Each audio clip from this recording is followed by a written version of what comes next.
Good evening बच्चों। So I hope everybody is here now online. तो अब आपको ये बात पता चल जाएगी कि जो क्वेश्चन मैंने आपसे कल कराया था और दो तरीके से कराया था, तो वो क्यों कराया था। अगर आप चैप्टर 5 की एक्सरसाइज देखेंगे, पेज नंबर 93,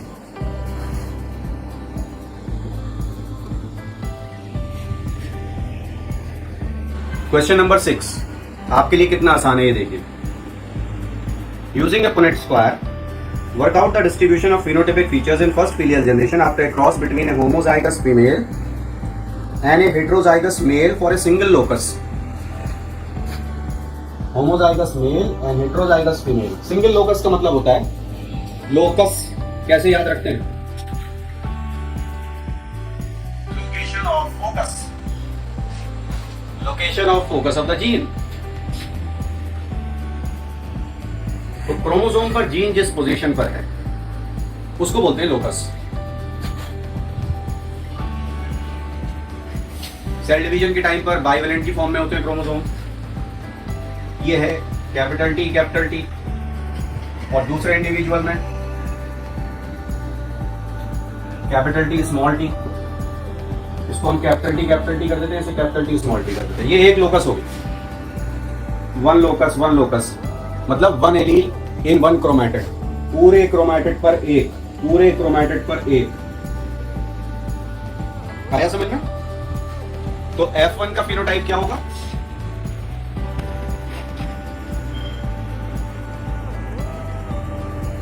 इन्होंने ये बताया ही नहीं कि हमने डोमिनेंट लिया है कि रेसेसिव लिया है। क्या पता हम ये ले लें, स्मॉल टी और दूसरा हेटेरोजाइगस। तो इस केस में क्या होगा? फिनोटाइपिक फॉर्म में अगर हम लोकस का नाम रख देते हैं stem height in pea plant, वो हमने ले लिया, तो यहां पर हमको टॉल भी मिलेगा और डार्क भी मिलेगा। और अगर हम ये ले लें तो यहां पर हमको कैपिटल टी मिलेगा और कैपिटल टी स्मॉल टी मिलेगा। All toll. बुक में ये मेंशन नहीं किया है कि होमोजाइगस फीमेल डोमिनेंट है कि रेसेसिव है। ये क्वेश्चन की कमी है, इसलिए आप रेसेसिव से भी दिखा सकते हैं, डोमिनेंट से भी। रेसेसिव से रिजल्ट बिल्कुल डिफरेंट है।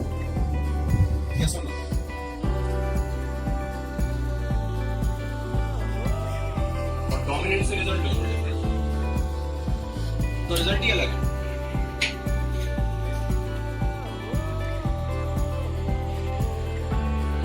समझ रहे? बुक की लैंग्वेज से हमें पता नहीं चल रहा है कि जो होमोजाइगस फीमेल है वो डोमिनेंट है कि रेसेसिव है। डोमिनेंट से तो ये आएगा, रेसेसिव से ये आएगा। आप डिफाइन कर दीजिए, let us take the example of stem height in pea plant और shape of seed in pea plant और colour of seed in pea plant, कोई भी ले लीजिए। उस कैरेक्टर के आपने जीन का लोकस दिखा दिया, and this is how you can work out the cross. अब कल जो क्वेश्चन बच्चों किया था, है ना, अगर आप क्वेश्चन नंबर 7 देखेंगे पेज 93 पर, क्वेश्चन नंबर 7 ऑन पेज 93, तो आप ये मत कहना ये तो हम ओरली कर देंगे, क्योंकि आपने मुझसे प्रॉमिस किया है कि ओरली नहीं करना है। तो जल्दी से क्वेश्चन नंबर 7 पेज 93 पर करिए, जल्दी से। Question number 7, when A cross is made between toll P plant with yellow seed and tall plant with green seed,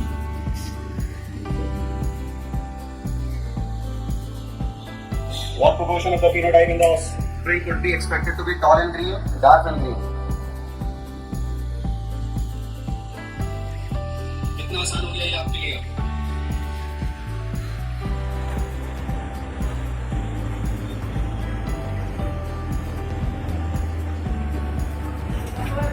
Locus is location of focus of gene. Are you ready for the next question?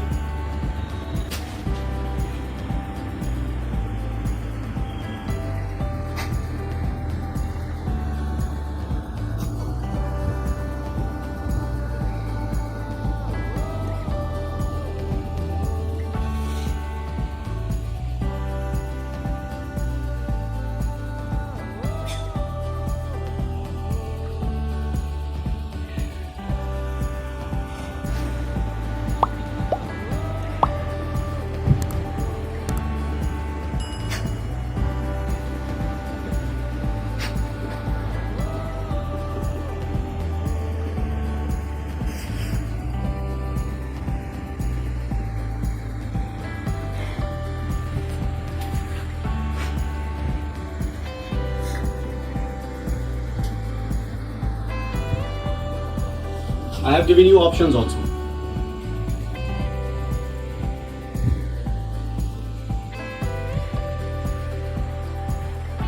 From the cross capital T small t capital G small g cross with capital T small t capital G small g, total 2000 seeds were collected. How many seeds will be like either of the parent?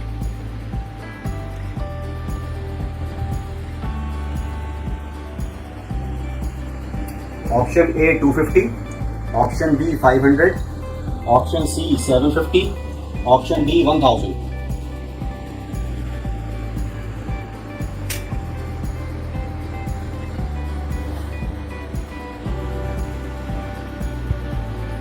Basic अगर आ गए ना genetics के तो सवाल बहुत आसान हो जाते हैं।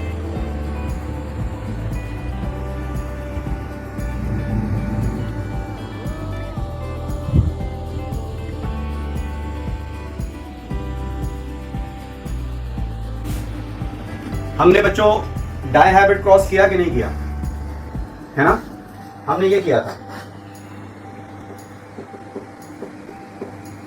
इस क्रॉस से हमें ये वाले कितने मिले थे? ये वाले कितने मिले थे हमें? यही तो क्रॉस है, डायहाइब्रिड सेल्फिंग है। ये वाले हमें मिले थे 4/16 इज इक्वल टू 1/4। तो 16 में से 4, 2000 में से कितने? 1/4 मल्टीप्लाइड बाई 2000 और 2000/4 is equal to 500। This is the right answer. Less than half a minute it will be done. ठीक है, और करेंगे? मजा आ रहा है? चलिए अगले वाले पे ध्यान देना। देखिए ये गलत मत करना, अगर आपने ये गलत करा तो मुझे बहुत दुख होगा। ठीक है,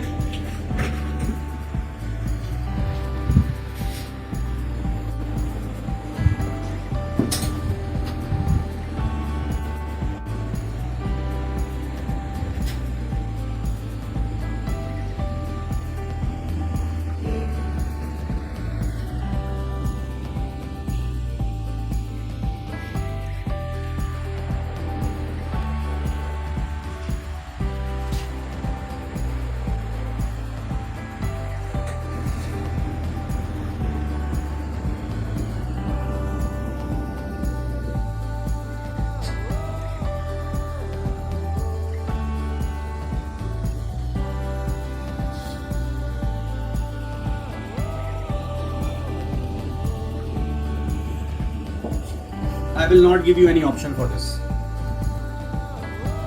अब आपको आंसर देना है।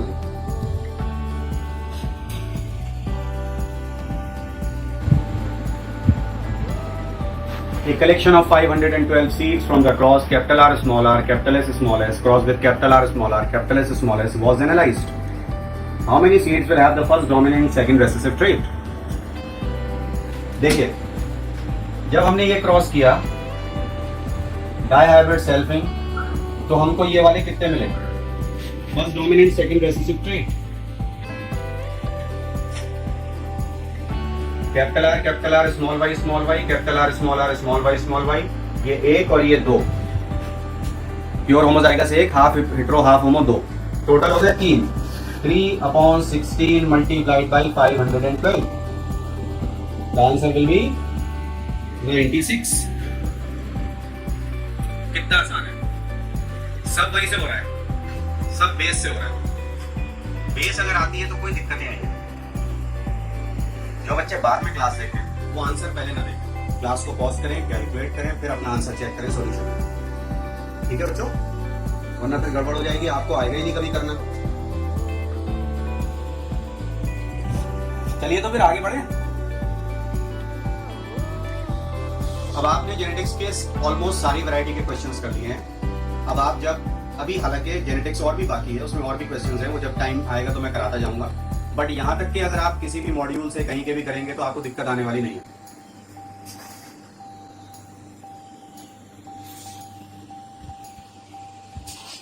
बच्चों 3 लोग थे जिन्होंने मेंडल के काम को आगे बढ़ाया। ठीक है, कि चलो मेंडल ने तो जो करना था पी पे कर दिया, अब हम और भी चीजों पर चेक करते हैं। तो इसको हम रखते हैं पोस्ट मेंडेलियन ईरा में, पोस्ट मेंडेलियन ईरा। ठीक है, तो 3 लोग थे, Carl Correns, Hugo de Vries and Tschermak Seysenegg. इनके नाम में अंडा है, सेसन एग। कुछ लोग इसको थेचर मैक कहते हैं, थेचर मैक, शर्मैक, सेसन एग। इन तीनों ने मिलकर के, ऑल 3, 2 प्लांट लिए। पहला प्लांट स्नैपड्रैगन, जिसको हम डॉग फ्लावर कहते हैं। आप माली से पूछ लेना, वो बता देगा डॉग। बड़ी अच्छी खाने की खुशबू आ रही है नीचे किचन से, तो मेरा मन उधर ही हो गया। भूख लगती है इस टाइम बहुत तेज। This is the right time of dinner. Snapdragon, इसको हम डॉग फ्लावर बोलते हैं। Scientific name is Antirrhinum majus. और दूसरा था 4 o'clock प्लांट। ये भी प्लांट है, ये भी प्लांट है, दोनों प्लांट। इसका साइंटिफिक नेम है मिराबिलिस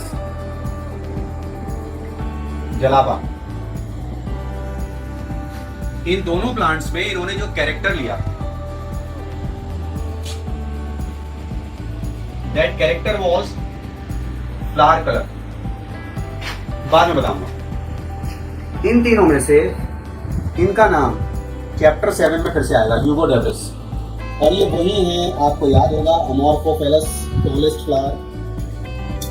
आपने उसकी पिक देखी होगी गूगल पे, तो उस फूल के बगल में स्टूल पे एक साइंटिस्ट खड़े हैं, उनकी दाढ़ी लंबी सी, वो यही है, ह्यूगो डेवरिस। अकेले इन्होंने म्यूटेशन पे बहुत काम किया है। Has also individually work on mutation. तो इन्होंने म्यूटेशन पर काम करने के लिए जिस टेस्ट ऑर्गेनिज्म का नाम लिया था, वह है इवनिंग प्रिमरोज। ये भी प्लांट है, ओएनोथरा लिमार्कियाना। इस पर ह्यूगो डेवरिस ने अकेले म्यूटेशन पे काम किया है, इवनिंग प्रिमरोज पे। और इन दोनों के साथ मिलकर के मेंडल के वर्क को आगे बढ़ाया पोस्ट मेंडेलियन ईरा में। और क्या कहा इन्होंने? इन तीनों ने एक बात कही, और वो क्या बात थी?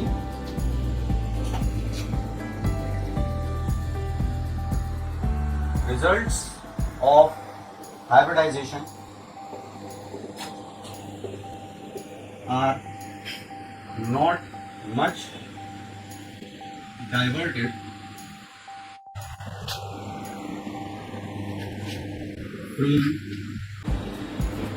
Mendelian ratio. ये होती है अपने से बड़े को इज्जत देना। जब आप अपने से बड़े को इज्जत देंगे तो हमेशा कामयाब होंगे। ऊपर वाला खुश होता है इन बातों से। हम अपने टीचर्स को बुरा कहते रहते हैं, उनके नाम से बुलाते हैं। मैंने सुना है खुद, कोचिंग के बाहर खड़े होकर के बच्चे कह रहे थे, डी शर्मा की क्लास है, चल जल्दी चल। गलत है। हमेशा टीचर्स को रेस्पेक्ट देनी चाहिए। टीचर क्लास में एंटर हो रहे हैं, पीछे से आवाज आ गई, अबे आगे आ गया, व्हाट इज दिस? एक बार मेरी क्लास में बच्चे शोर मचा रहे थे, तो मैंने उनसे कहा, एक ही बार हुआ ऐसा। वो बच्चे कुछ ज्यादा ही दोनों डिफरेंट थे, अच्छे थे। तो मैंने उनसे कहा कि क्यों ना मैं आप सब लोगों को ये दुआ दे दूं कि आप सब लोग टीचर बन जाएं और एक दिन आप भी क्लास में जाएं और आपकी क्लास में भी बच्चे ऐसी शोर मचाएं। वो सब घबरा गए कि सर तो कोई श्राप देने की बात कर रहे हैं। तब से आज तक किसी बच्चे ने शोर नहीं मचाया। समझ रहे? एक्चुअली अगर बच्चे को ये लगता है कि टीचर हमारे लिए पढ़ा रहा है तो वो हमेशा सीरियस होते क्लास में। तो काम इन्होंने भले ही बहुत बढ़िया करा, लेकिन अपने सीनियर को रिस्पेक्ट दी, मेंडल को रिस्पेक्ट दी कि भाई जो मेंडल ने बताया वही सही है। और देखो बहुत ज्यादा फर्क नहीं है, नॉट मच डाइवर्टेड, थोड़ा बहुत था, not much diverted, most of the things were same. This is how we give respect to the elders. हम क्या करते हैं? हम अपने एल्डर्स की बात को आउटराइटली काट देते हैं, फिर वो डिफेंड करता है, सबूत देता है, समझाता है, तो आप मानते हैं। तरीका ये होता है कि आप कहिए सर आप तो ये कह रहे हैं, मुझे ऐसा लगा, क्या ऐसे तो नहीं है, एम आई रॉन्ग, अपने आप को गलत बताइए टीचर के सामने। देखिए टीचर का दिल कितना खुश हो जाएगा, वो आपसे अटैच हो जाएगा। और अगर टीचर की दुआएं बच्चों को लग गई तो फिर बच्चों की कामयाबी तो बहुत आगे ऊपर वाला उनको भेजता है। आप सब लोगों को मेरी बात समझ में आई? The moral of the story is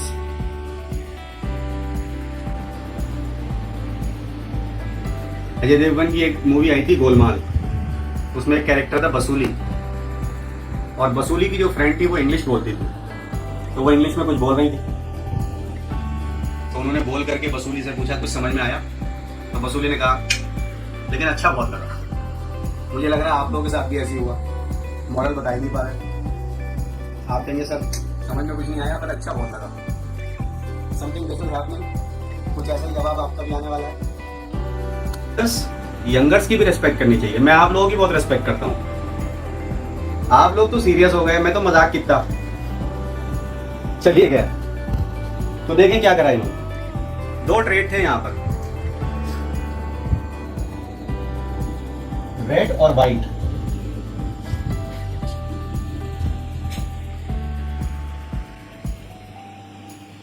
F1 में इनको मिला, इसका क्या मीन, ये दो बनेंगे, एक ले लिया, ये दो बनेंगे, एक ले लिया। F1 में इनको मिला पिंक, पिंक मिला पिंक, इसको इन्होंने नाम दिया incomplete dominance.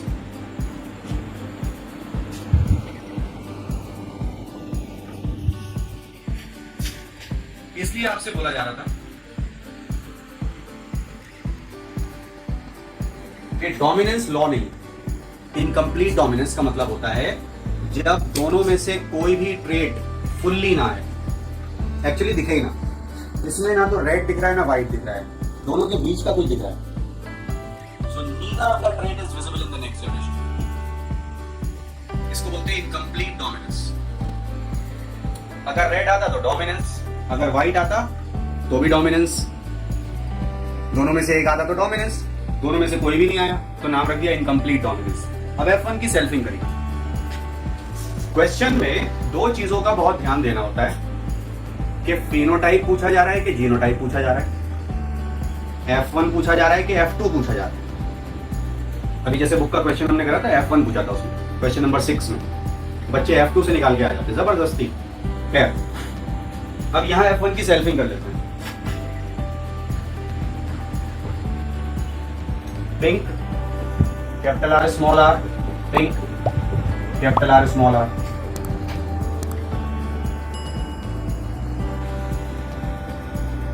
Capital R small R, capital R small R, capital R red, capital R small R pink, capital R small R pink, small R white. तो यहां पे क्या हुआ, 1:2:1 के रेशो में रेड, पिंक और व्हाइट मिला। 3:1 का रेशो नहीं आया, 1:2:1 का रेशो आया। Genotypically capital R capital R capital R small R small R small R. ये दूसरा क्रॉस हमें मिला जिसमें जीनोटिपिक और फिनोटिपिक रेशो सेम है। आप पूरा लिखना अपनी कॉपी में, ये फिनोटिपिक रेशो, ये जीनोटिपिक रेशो, फिनोटिपिक और जीनोटिपिक रेशो सेम है। ये दूसरा क्रॉस मिला, पहला क्रॉस मिला जिसमें जीनोटिपिक और फिनोटिपिक रेशो सेम थे। बताइए बच्चों, पहला क्रॉस कौन सा था जिसमें जीनोटिपिक और फिनोटिपिक रेशो सेम थे? It was test cross. Yes और नो? टेस्ट क्रॉस में भी जीनोटिपिक और फिनोटिपिक रेशो सेम होते हैं। ये दूसरा है इनकम्प्लीट डोमिनेंस, जिसमें जीनोटिपिक और फिनोटिपिक रेशो सेम होते हैं। एक क्वेश्चन करके दिखाएंगे। आपको पता है, कंपटीशन में बहुत आसान सवाल आते हैं।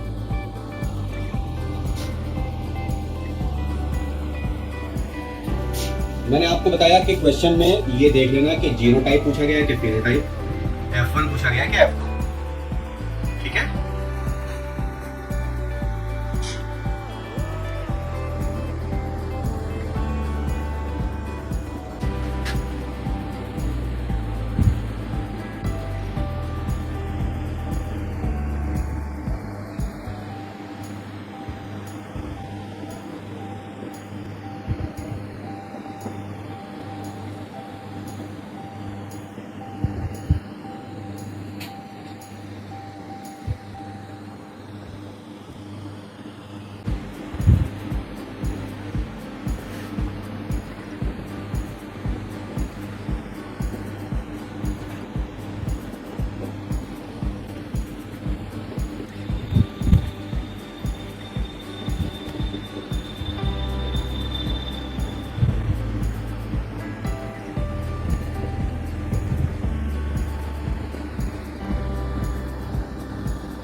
ये क्वेश्चन आपको करना है, you have to give the answer only. इतने आसान सवाल कंपटीशन में आते हैं। Respect living organisms, respect humans, also respect animals and plants, सबकी रेस्पेक्ट, छोटे की बड़े की।